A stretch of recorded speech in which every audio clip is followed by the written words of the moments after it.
Selamat malam segenap jemaat yang dikasihi Tuhan. Kita kembali berjumpa dalam program Sabda dan Doa pada malam hari ini. Mari kita mengangkat dan mendengarkan pujian ini untuk menikmati hadirat Tuhan.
Malam ini satu bagian firman Tuhan yang akan saya bacakan untuk kita sekalian, yang menjadi perenungan kita pada malam hari ini. Saya ambil dari kitab Daniel pasal yang ke-8 ayat 1 sampai ayat yang ke-14. Sebelum saya baca, mari Ibu Bapak Saudara-saudara kita menyiapkan hati, pikiran kita untuk mendengarkan sabda. Kita berdoa. Tuhan, kami bersyukur oleh karena kasih dan rahmat-Mu senantiasa kami boleh alami dalam sepanjang hari sampai pada malam hari ini. Malam ini ya Tuhan, kami rindu disapa kembali oleh kebenaran firman. Mohon tuntunan kuasa Roh Kudus melingkupi kami sekalian, baik hamba-Mu yang membacakan maupun segenap jemaat-Mu yang akan mendengarkan. Dan biarlah firman ini ya Tuhan boleh menjadi kekuatan pengharapan, bahkan landasan yang kokoh di tengah-tengah kehidupan kami. Di dalam nama Tuhan Yesus kami berdoa. Amin. Daniel pasal 8 ayat 1 sampai ayat yang ke-14, demikian sabda Tuhan. Pada tahun yang ketiga pemerintahan Raja Belsasar, nampaklah kepadaku Daniel suatu penglihatan sesudah yang tampak kepadaku dahulu itu. Aku melihat dalam penglihatan itu, dan sementara aku melihat, aku berada di Puri Susan yang ada di wilayah Elam.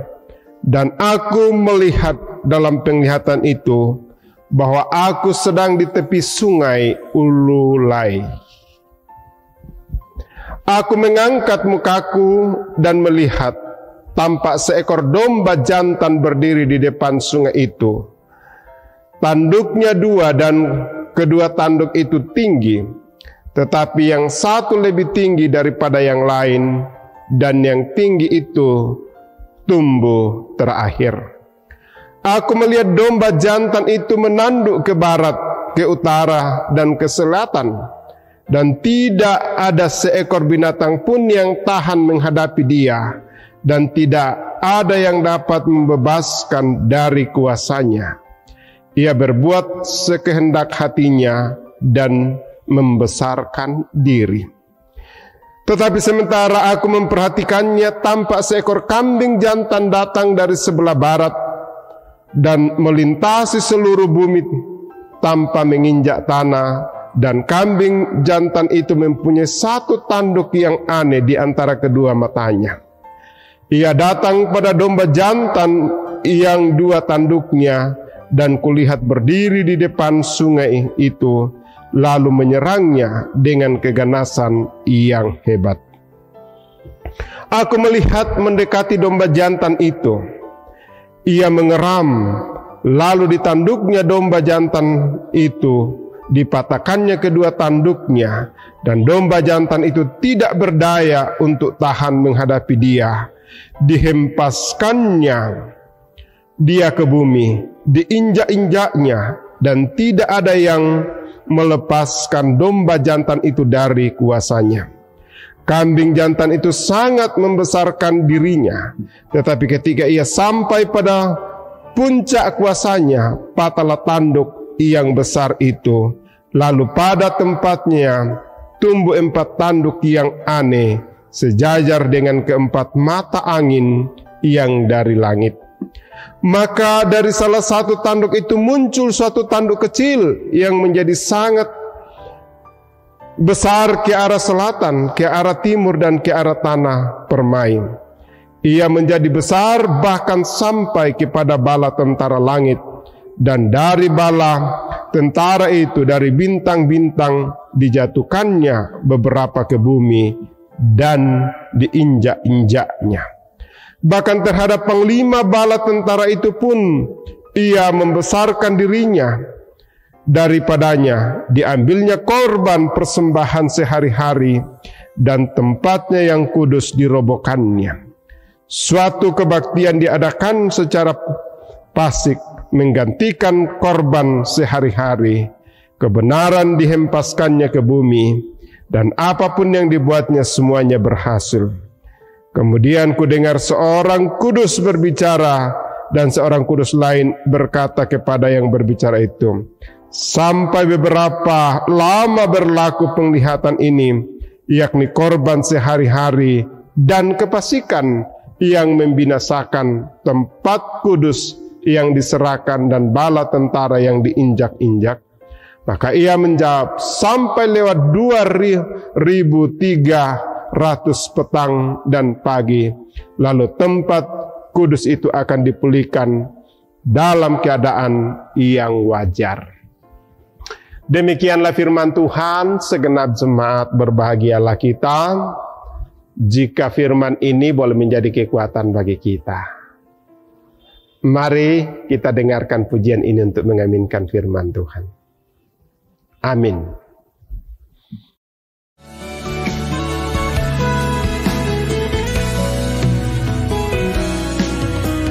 Firman-Mu pelita bagi kakiku, terang bagi jalanku.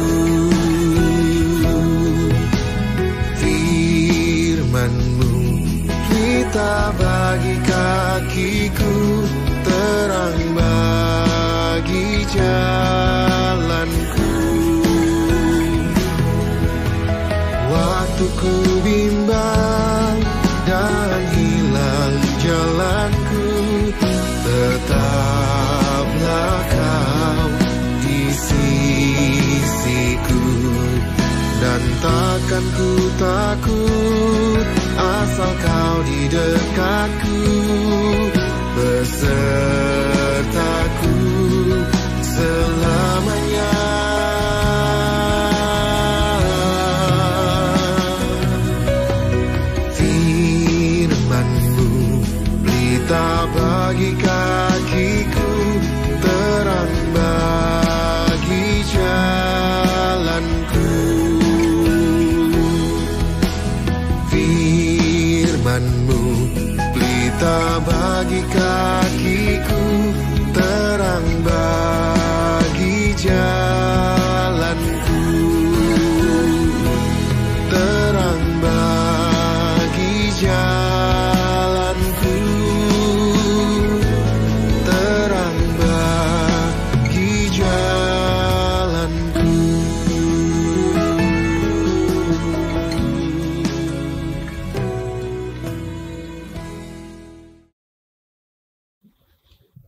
Ibu bapak, saudara-saudara yang dikasihi Tuhan, dari firman Tuhan yang telah kita baca dan dengar pada malam hari ini memberikan kita satu tema, keunggulan di Polosongna.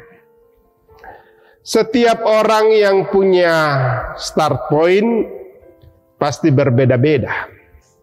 Artinya masing-masing orang punya cara memulai yang tidak sama. Iya. Ada orang yang berusaha, mungkin dia punya modal besar, ada yang modal kecil, bahkan ada yang mengandalkan tenaga.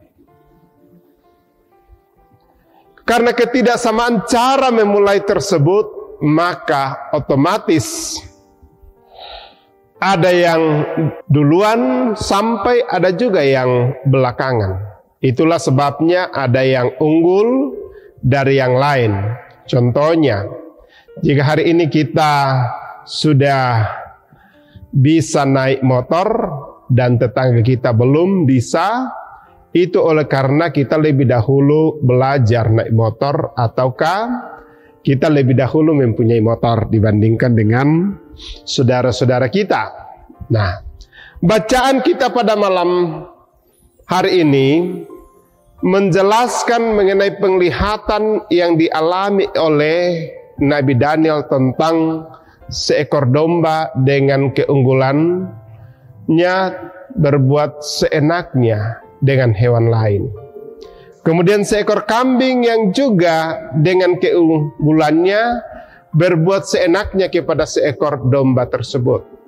Nah, kita melihat di sini bahwa kekuatan seperti ini yang sudah kita pegang selama ini menjadikan keunggulan kita sebagai senjata untuk menjatuhkan orang dan bahkan menghina orang lain. Padahal keunggulan itu tergantung pada seberapa cepat kita memulai dan seberapa yang ada pada kita. Banyak orang mengandalkan dirinya karena statusnya. Banyak orang merasa bahwa saya ini pasti dihormati oleh orang. Banyak orang berkata, oh saya ini kalau ada sesuatu yang baik, pemilihan di mana tempat, oh pasti saya akan dipilih. Tapi ternyata tidak. Ya. Kadang-kadang kita merasa lebih unggul daripada orang lain dan kita seenak-enaknya. Bahkan kadang-kadang bibir kita tidak pernah kontrol. Dan kadang-kadang kita menghakimi orang lain. Ibu bapak, saudara-saudara yang kekasih, memang kadang-kadang kita juga berkata, oh inilah karakter saya, kalau saya cerewet, ya saya cerewet. Kalau saya suka marah, ya saya suka bicara. Banyak ini. Kadang-kadang kita ada di dalam ketiak seperti itu. Oh orang sudah tahu kok saya seperti itu. Saya ini. Padahal di hadapan Tuhan tidak ada yang mustahil. Semua bisa dirubah. Kalau tidak membawa kemuliaan Tuhan, ngapain dipertahankan? Iya. Ngapain kita katakan, oh begitulah saya, inilah saya. Tuhan berkata, semua jika kita serahkan pada Tuhan, pasti itu akan dirubah. Mari, segenap jemaat, setiap keunggulan yang ada pada kita bukan untuk kita pakai semena-mena, bukan kita pakai untuk membanggakan diri, tetapi untuk kemuliaan Tuhan. Memang kadang-kadang kita susah mengubah itu, tapi bersama dengan Tuhan tidak ada yang mustahil, tidak ada yang tidak mungkin. Tuhan akan memberikan kita. Apa gunanya keunggulan kalau menyakiti orang lain? Apa gunanya kedudukan kalau kita hanya mengeksploitasi orang lain? Tidak, saudara-saudara. Tapi jika ada keunggulan dipakai untuk membangun bersama dan kita hidup bersama, itulah yang Tuhan inginkan. Kiranya firman Tuhan ini menopang bagi kita semua. Haleluya. Amin. Mari kita berdoa, kita bersyukur. Kami bersyukur atas segala kebaikan dan kemurahan-Mu Tuhan. Bahkan firman-Mu yang boleh kami dengarkan pada saat ini. Kami tahu Tuhan menganugerahkan kami talenta. Ada yang 3, ada yang 2, ada yang 1. Tapi semuanya itu tujuannya untuk membangun dan saling melengkapi satu dengan yang lain. Bukan untuk kami banggakan, apalagi kami untuk mengeksploitasi atau menindas atau membuat orang lain tidak sejahtera. Malam ini kami berdoa kiranya topangan tuntunan Tuhan boleh kami alami, sehingga kami boleh memakai keunggulan, memakai kelosongan kami untuk kemuliaan Tuhan dan juga untuk pembangunan tubuh Kristus. Kami bersyukur bersama dengan Ibu Helisa Pareang yang Tuhan sudah boleh tambahkan umur dan boleh berulang tahun pada saat ini. Demikian juga dengan keluarga Bapak Nasan Tandilino. Kami bersyukur atas kesehatan yang Tuhan anugerahkan. Kiranya Tuhan senantiasa topang tuntun.